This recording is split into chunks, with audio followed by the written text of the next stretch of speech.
Bonjour à tous, bienvenue dans cette première vidéo pour une prise en main de LabVIEW. Cette vidéo est à voir une fois que vous avez installé correctement LabVIEW dans sa version peut-être 2019 ou précédente en fonction de votre système d'exploitation.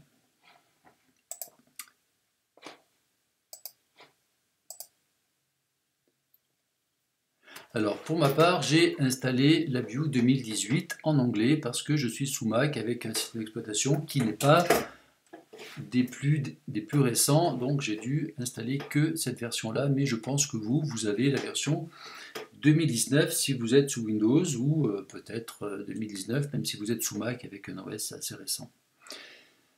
Première chose à comprendre sous LabVIEW, vous créez des fichiers qui s'appellent des VI. C'est pour ça que vous commencez tout projet ou tout fichier. Vous créez un fichier en faisant blank VI ou VI vide.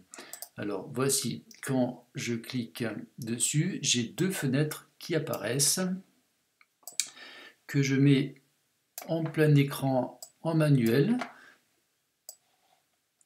Voilà, je l'ai fait en manuel, mais vous pourrez le faire en automatique en cliquant sur, en appuyant sur le raccourci CTRL T.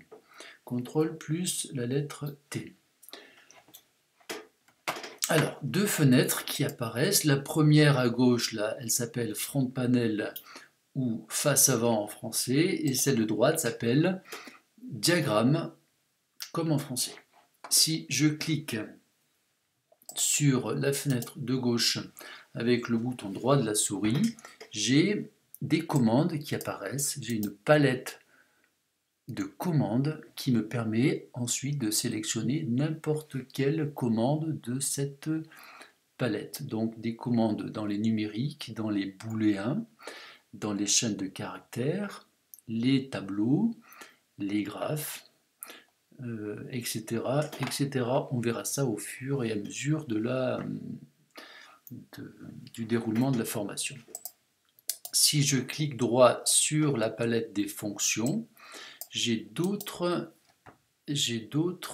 choses qui apparaissent, par exemple des structures, des travaux, des opérations sur les tableaux, sur les clusters, des numériques, des opérations sur les numériques, sur les booléens, etc. Je vais commencer par mettre, par exemple, un knob. Alors, en anglais, knob, c'est bouton rotatif en français. Donc, quand j'ai mis ce bouton rotatif, je vois qu'il apparaît également dans le diagramme sous une apparence de carré, avec un petit triangle à droite là qui propose de sortir la donnée. Donc une commande permet de sortir une valeur numérique. Cette valeur numérique, je peux la changer, vous voyez, en tournant le bouton rotatif. Alors, si je veux voir la valeur qui est générée par le bouton rotatif, je peux mettre un indicateur, pourquoi pas une jauge, que je prends toujours à gauche, donc contrôle, donc ici c'est la palette de commandes, numérique et une jauge. Elle apparaît également sur le diagramme à droite et vous voyez que le petit triangle de la jauge est un triangle qui rentre dans la jauge pour dire que c'est une entrée, c'est une information qui va sortir de là, donc du bouton rotatif, pour rentrer dans la jauge. Donc si vous voyez là, le curseur se transforme en bobine de fil et je peux faire un lien. Ici j'ai cliqué droit sur la sortie et je clique droit sur l'entrée. Le lien se fait, ça me permet par exemple d'envoyer la valeur 4 ici, que j'ai programmé avec le doigt là, d'envoyer cette valeur sur la jauge. Vous voyez, j'ai appuyé sur le bouton exécuter qui s'appelle Run chez moi. Donc le bouton exécuter envoie simplement, il permet de lire la commande ici et de l'envoyer via ce fil sur l'indicateur. Je peux exécuter cela en boucle en faisant ici exécuter en continu. Ça me permet d'avoir en temps réel, bon c'est pas le bon terme, le temps réel, mais on va dire que c'est de manière continue et fluide la valeur du bouton qui arrive sur la jauge. Alors, je ne vais pas utiliser ce bouton au-delà de cette fois-ci là. Je vais, pour les prochaines fois où j'ai besoin d'une boucle, je vais simplement la créer en cliquant sur structure et je vais mettre une boucle while. Et j'entoure mes deux éléments avec la boucle while. Ce qui veut dire que la boucle while pourrait se reproduire si je l'autorise ici, mais seulement une fois que l'opération est faite, l'opération de lecture du bouton et du transfert de la donnée, de la sortie du bouton rotatif sur la jauge. L'autorisation, elle se fait ici. Je clique droit sur le terminal de conditions. Ici, je vois que la condition, c'est on arrête si on a une condition vraie. Donc, si je veux que la boucle continue sans fin, je crée une constante qui sera fausse. Donc F pour faux. Et si je clique avec le doigt dessus, il devient T. Donc il devient true pour vrai. Donc je laisse faux. Si je lance, alors je peux lancer ici ou là, hein, si je lance ce programme, eh bien il se comporte exactement comme tout à l'heure.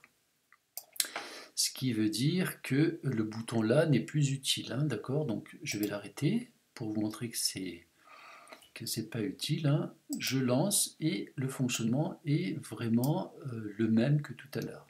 Donc on n'utilisera plus ce bouton là hors cas très très particulier que je vous indiquerai. Je vais rajouter une deuxième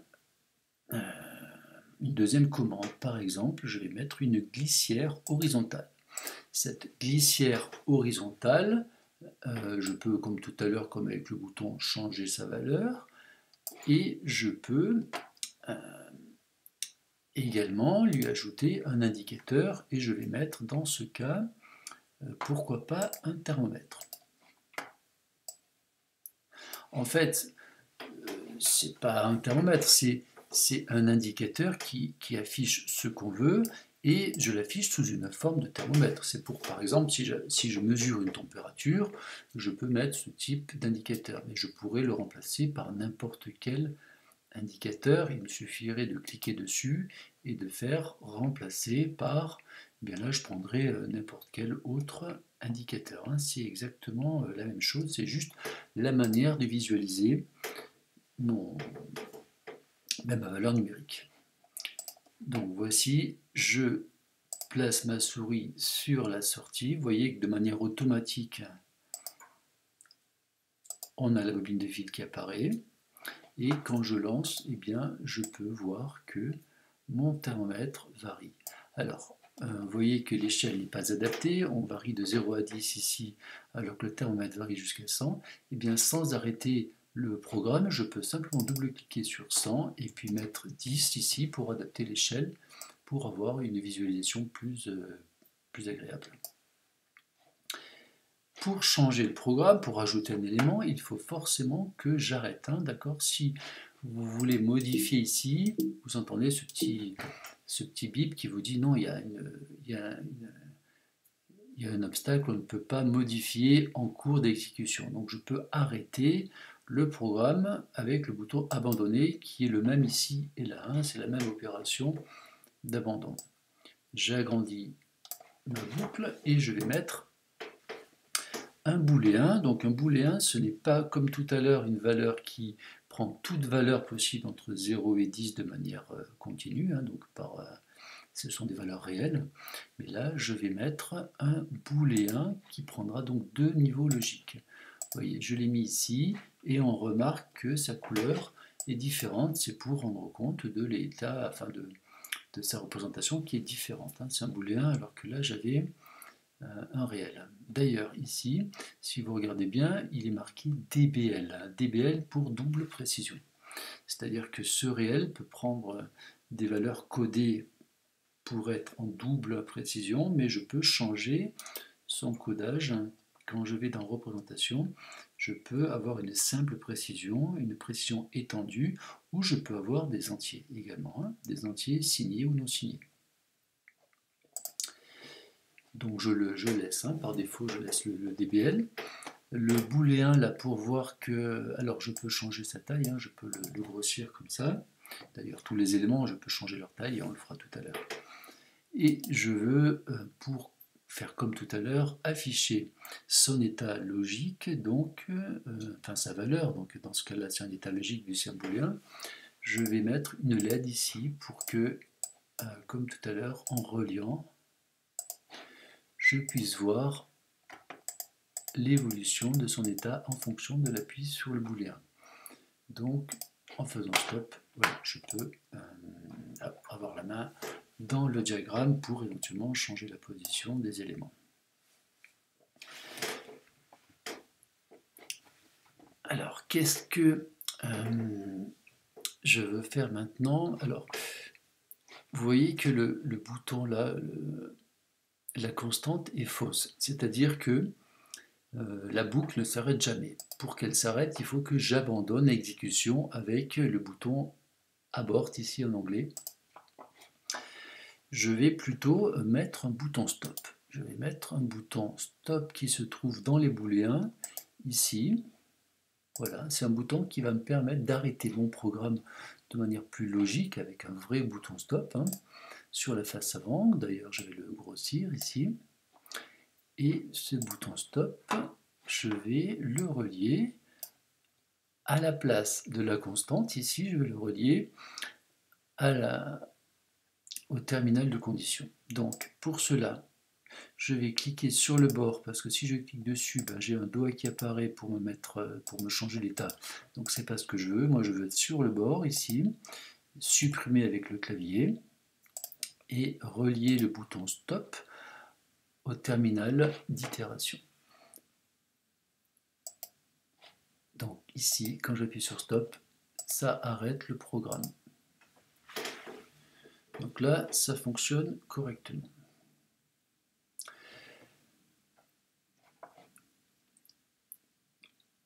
Que se passe-t-il si je...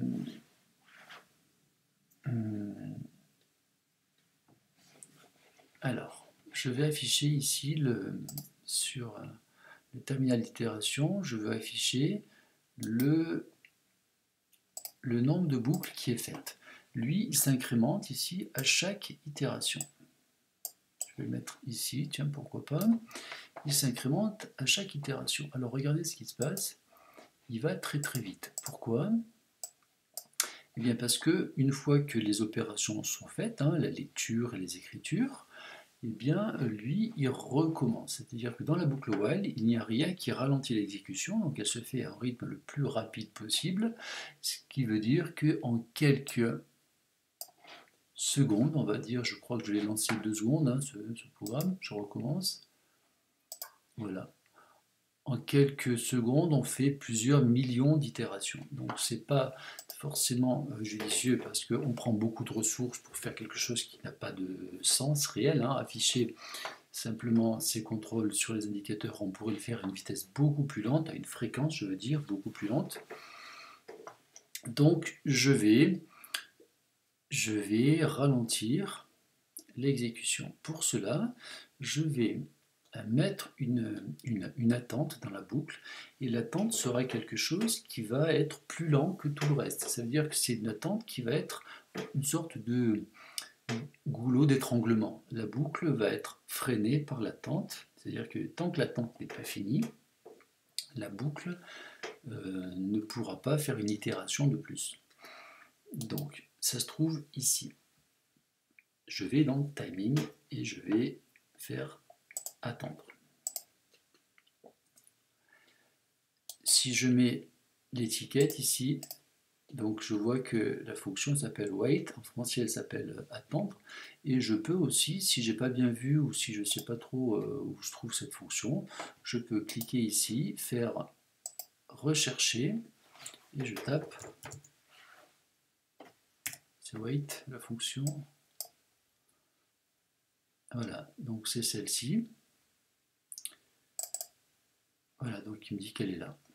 D'accord, vous pouvez faire l'essai. Si vous ne savez pas où se trouve une fonction, avec son nom ici que j'ai affiché, vous pouvez la retrouver. Alors, je vais faire help. Donc le raccourci de help, c'est CTRL H. Alors, est-ce que ça marche ici? Non, ça ne marche pas. Je crois que ça ne marche pas sur Mac le CTRL H, donc je ne vais pas le faire. Mais vous tapez CTRL H si vous avez une aide en ligne qui vous permet de voir comment se comporte la fonction. Est-ce que je peux aller dans...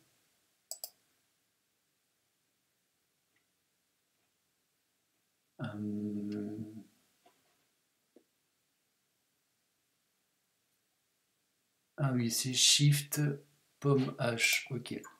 Donc sous Mac c'est Shift Pomme H. Donc voilà la fenêtre d'aide. Donc sous Windows c'est CTRL H. Donc on me dit que je dois rentrer une valeur, une constante ou une commande, en millisecondes. C'est une valeur une valeur d'attente. Donc pour enlever cette fenêtre, soit je le ferme ici, soit je refais CTRL H. Donc sur Mac c'est Shift Commande H. Donc si je place la souris sur l'entrée, alors pas sur la sortie parce que je n'ai pas besoin de cette valeur-là, mais si je le place sur l'entrée, je peux faire créer une constante. Alors cette boucle-là, elle se fait à une vitesse très élevée pour l'instant, sans l'attente, elle se fait à une vitesse de plusieurs millions de cycles par seconde. Si je veux qu'elle se résume qu'elle se limite à 100 boucles par seconde, je dois temporiser de 10 millisecondes. Alors, est-ce que c'est clair, ce 10 millisecondes? Eh bien, si j'attends 10 millisecondes par boucle, je vais faire 100 boucles par seconde. Je vous laisserai vérifier ce petit calcul. Maintenant, quand je lance, vous voyez que sur le numérique ici, eh bien, j'avance de 100 cycles, 100 boucles par seconde. Donc voilà, j'arrive à 1000 parce que 10 secondes se sont passées. Je fais stop. Donc voilà, c'est plus logique de faire comme ça. On n'a pas besoin de faire 1 million de boucles par seconde. Si vous voulez déplacer un élément, donc vous avez vu que vous devez être sur le centre là, de l'élément, parce que si vous êtes sur le bord, eh bien, on a une bobine qui apparaît. Si je veux déplacer cet élément, je dois être sur le bord, parce que si je suis sur le centre, j'ai un doigt qui apparaît, et je souhaite maintenant enlever cet outil automatique. Cet outil il est automatique parce que vous voyez qu'il change d'état en fonction du contexte, en fonction de là où je me situe. Si je fais Shift clic droit, je peux choisir moi-même dans la palette d'outils, tous les outils sont là, je peux choisir celui que je veux. Donc, par défaut, j'ai la flèche, et quand je suis sur la sortie, j'ai une bobine, ou quand je suis ici sur un bouton, il se transforme en doigt, mais si je veux prendre le doigt, ici je ne pourrai plus faire quoi que ce soit, j'ai plus que le doigt qui me permet de changer la valeur. Si je veux prendre la bobine, ici, j'ai plus la possibilité de déplacer mon élément, je peux cliquer n'importe où, ça sera une bobine de fil qui apparaît. Je fais échappe pour enlever ce fil qui était en train de se construire. Et si je prends la flèche, eh bien j'ai la possibilité de changer les éléments de place. Donc ce que je fais, moi en général, je laisse cet outil en manuel. Vous allez voir pourquoi, parce qu'il y a un raccourci plus rapide encore pour la suite. C'est-à-dire que là, la petite LED ici est éteinte. Si je veux repasser en outil automatique, je rallume la LED. Ici, vous voyez, elle est rallumée. Shift clic droit pour avoir la palette, je vois qu'elle est allumée, et donc j'ai l'outil automatique. Mais si je choisis un outil, on est passé en manuel. Ça me permet de basculer avec la barre d'espace. Vous voyez, j'appuie sur la barre d'espace et j'ai le pointeur qui passe à la bobine, qui revient au pointeur, etc.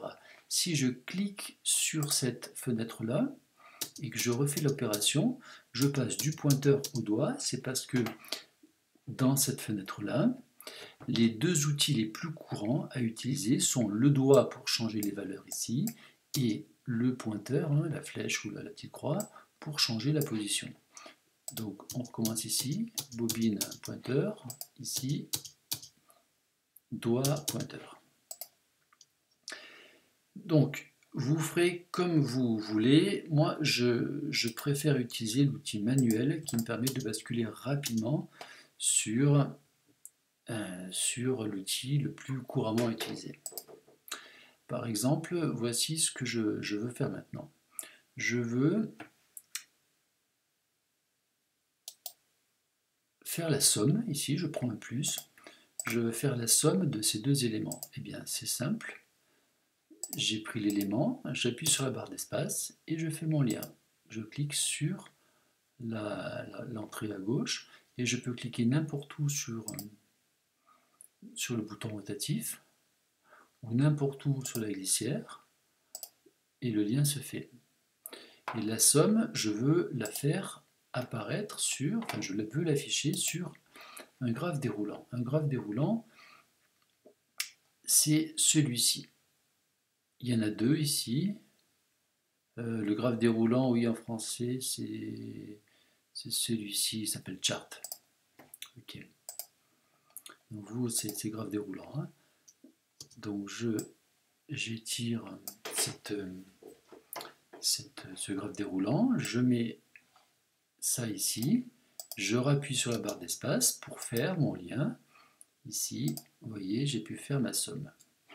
Alors, comment ça marche? Eh bien, voilà, quand je lance, j'ai la somme 100 fois par seconde, hein, 100 fois parce que j'ai mis 10 millisecondes, 100 fois par seconde qui apparaît sur mon graphe. Et si je change la valeur ici, vous voyez, ça varie.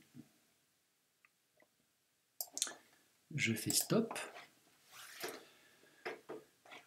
Je vois que la valeur du graphe, en fait, elle est mise à l'échelle automatiquement. Vous voyez que l'échelle ici fait que j'arrive toujours au centre du graphe. Je vais corriger cela, je vais cliquer droit sur n'importe quel chiffre et je vais faire enlever la mise à l'échelle en Y. Hein. Donc en français, c'est mise à l'échelle automatique.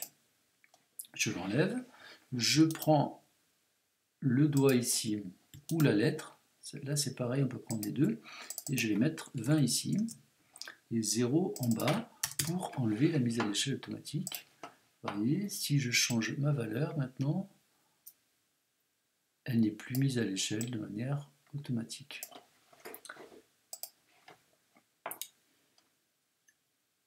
Ok, pour ça, on a pris jusque-là des commandes qui étaient dans la palette moderne. Mais peut-être qu'on peut changer ici. Par exemple, je vais prendre Silver hein, pour voir si c'est joli. Je vais chercher un graphe dans Silver, le même, donc le graphe déroulant. Voilà. Donc, barre d'espace, je clique là-dessus pour l'enlever. L'autre, il est apparu là. Voilà, barre d'espace, je refais le lien. Voilà, ah, il reste un petit bout. Alors, pour enlever les petits bouts de fil qui restent de manière automatique sans les prendre un par un, le raccourci c'est CTRL B. Alors, sous Mac, c'est commande B ou pomme B. Voilà, donc je recommence ici, j'enlève la mise à l'échelle automatique, je mets 20 ici, je mets 0 là, voilà, j'ai mis un 0 en trop, hop, je l'enlève, Et voilà un autre graphe qui marche très très bien également. En fait, c'est la même chose exactement, c'est juste l'apparence qui change. C'est-à-dire que vous pourriez changer n'importe quel élément ici. Par exemple, ce bouton-là, je fais remplacer.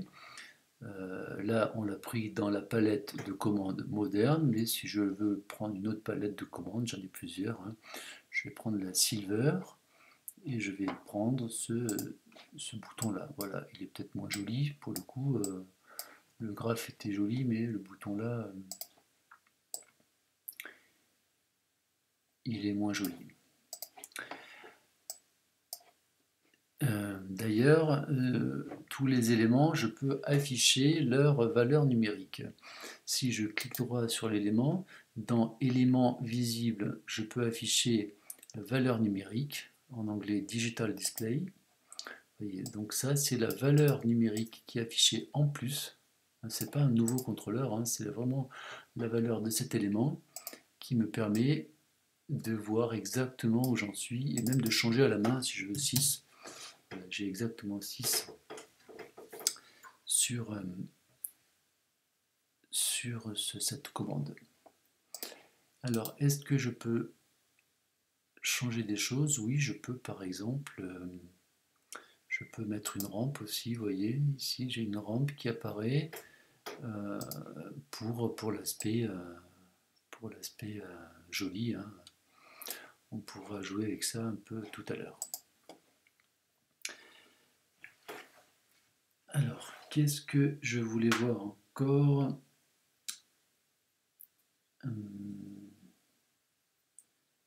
Oui, quand vous voulez lancer le programme, vous pouvez le faire simplement avec le raccourci CTRL-R. Et l'arrêt, c'est CTRL-point. CTRL-point, alors le point, hop là, non. C'est CTRL-point sous Windows. Sur le pavé numérique, vous avez le point. Si c'est sur le pavé avec les lettres, c'est CTRL-SHIFT-point. Vous pouvez faire l'essai. Donc je lance avec CTRL-R ici, CTRL-SHIFT-point, ça l'arrête. Ok, pour ça, si je veux, admettons, j'ai des choses qui ne sont pas jolies. Là. Admettons, j'ai ça, d'accord, je me suis mal débrouillé, j'ai des choses toutes mélangées là. Alors, vous pouvez prendre tout ça et taper le raccourci CTRL-U. CTRL-U, ça remet en ordre, ça compacte, ça enlève les nœuds et ça vous met en forme votre morceau, votre sélection dans le diagramme. Je peux le faire avec ça, il n'y a pas de nœud, mais ça va simplement le compacter. Je peux le faire avec ça également, ça va le compacter. Si je ne sélectionne rien pour faire CTRL-U ou commande U sur Mac, eh bien ça prend tout le diagramme, c'est-à-dire que là, ça a pris ma boucle while avec. Et si je veux rajouter un élément, ici par exemple, si je voulais faire de la place ici, il faudrait que je tire, que je prenne ça, que je le mette là pour faire de la place. Alors, au lieu de faire comme ça, vous pouvez simplement aussi appuyer sur, alors j'essaye sur Mac, commande, non c'est pas commande, voilà c'est Alt sur Mac, Alt, et je fais ma sélection avec le clic gauche de la souris et je déplace. Donc sous Windows, c'est CTRL, clic gauche, glisser. Sous Mac, c'est avec le Alt. Et je pourrais éventuellement voilà, rajouter des choses dans ma boucle. Alors, en termes de raccourcis, je crois que j'ai tout vu. Oui, c'est tout. Alors, on va enregistrer ce fichier. Je vais l'enregistrer sous...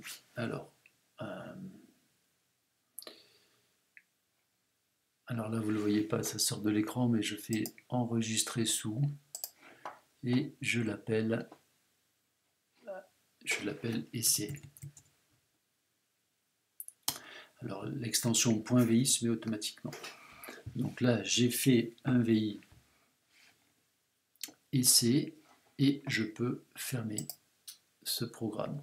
Voilà. Donc là, je l'ai fermé en cliquant sur la fenêtre de gauche et ça ferme les deux à la fois. Si j'ouvre ici avec le raccourci là, donc il n'y a que la fenêtre de gauche qui s'ouvre. Si vous voulez voir la deuxième fenêtre, c'est CTRL E qui vous permet de retrouver donc la fenêtre diagramme. Si je fais maintenant enregistrer sous à nouveau, donc on ne le voit pas bien, mais je veux enregistrer sous, il me propose quelque chose, comment dire, plusieurs options.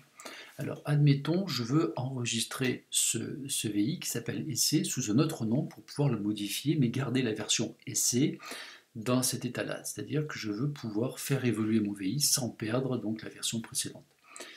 Eh bien, regardez bien, il y a plusieurs choses, vous lirez mieux en français peut-être. Eh bien, c'est bien la première option qu'il faut, c'est Substitute Copy for Original, ça veut dire que la copie sera en mémoire et l'original sera fermé. L'original c'est essai, la copie ça sera le nouveau nom, hein, ça sera essai version 2. Hein, donc si vous voulez que le fichier essai soit fermé et que fichier essai version 2 soit ouvert, c'est bien la première option qu'il faut choisir. Donc là, je vais mettre essai version 2 et voilà, essai version 2. Pour conclure cette présentation, voilà ce qu'on peut faire maintenant, c'est jouer un petit peu avec les formes, les couleurs et l'aspect graphique. Alors, j'ai déjà commencé tout à l'heure dans le bouton rotatif, là j'ai modifié son apparence et j'ai mis une rampe. Alors je peux, en faisant Shift, clic droit, prendre la lettre ici et changer sa valeur. Hein, le bouton rotatif s'appelle peut-être consigne de vitesse. D'accord, je prends la flèche pour le remettre au centre et je peux même changer la taille. Ici, je prends du 36. Consigne de vitesse, bon voilà, très bien. Donc lui, c'était le numérique là. Ok, je n'ai pas besoin, je vais mettre tout en bas là.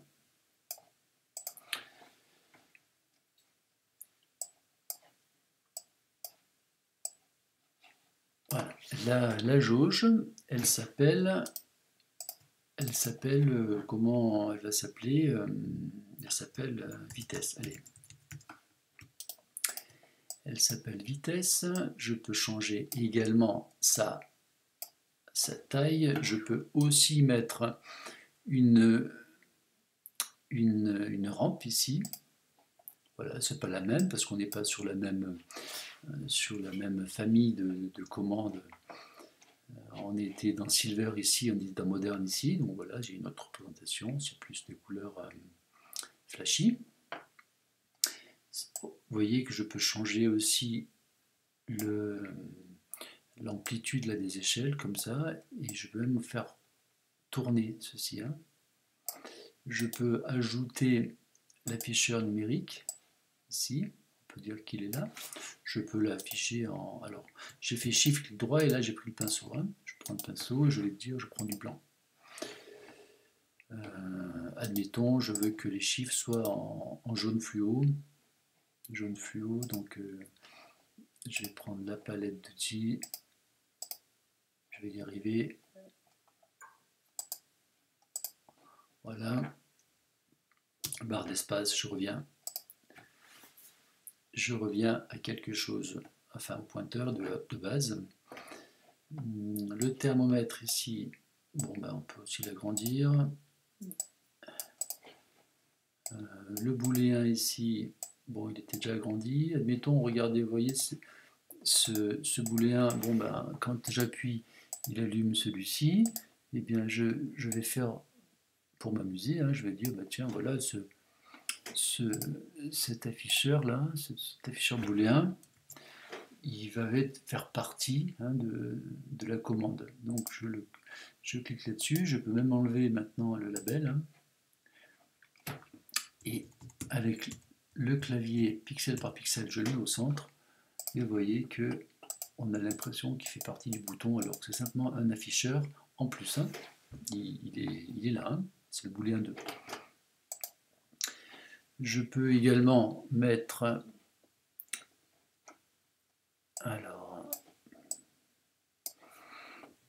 une décoration.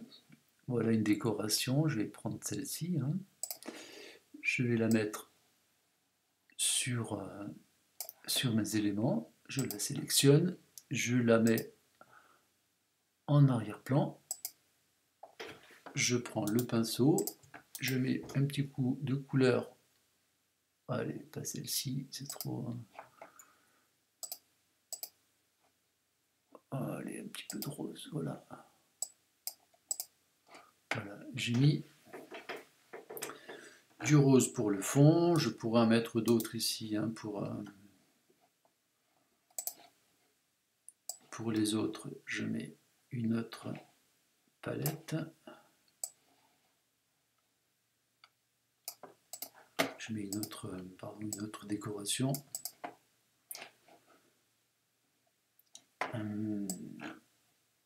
Ok, bon, en fait ça me gêne, je vais la supprimer parce que j'ai plus accès à ça. Je vais mettre, allez, je fais un petit rappel de couleur ici. Voilà.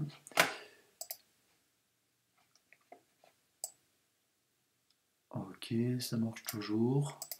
Je peux changer ici, si je clique là sur le bout de courbe, là sur la légende en fait, je peux changer